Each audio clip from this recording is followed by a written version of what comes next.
बिस्मिल्लाहिर्रहमानिर्रहीम।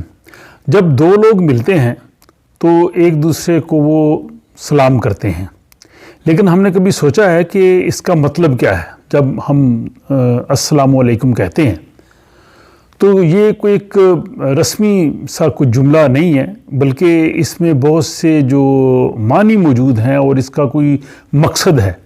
तो जब हम किसी को सलाम करते हैं तो हम उस पर सलामती भेजते हैं और हम अल्लाह ताला की तरफ से भी उस पे रहमतों की दुआ करते हैं। हम कहते हैं अस्सलामु अलैकुम व रहमतुल्लाहि व बरकातुहू कि अल्लाह ताला की भी आप पे रहमतें हों, बरकतें हों और मेरी तरफ से भी तुम पे सलामती हो।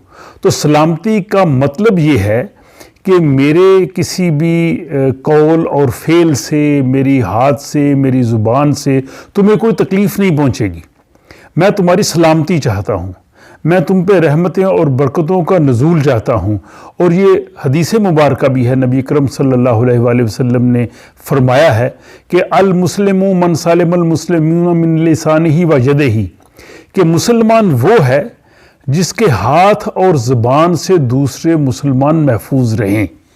तो जब हम सलाम करते हैं तो ये सिर्फ़ इसको आप रस्मी अल्फाज की सूरत में मत देखिए, बल्कि इसको एक सोचें इस चीज़ को कि हम जब किसी दूसरे से मिल रहे हैं तो हम उसके लिए रहमतों की दुआ कर रहे हैं और अपनी तरफ से भी उसको ये पैगाम दे रहे हैं कि मेरी जानब से तुम्हारे लिए जो है वो मोहब्बत का पैगाम है, सलामती का पैगाम है, मेरी दुआएं तुम्हारे लिए हैं।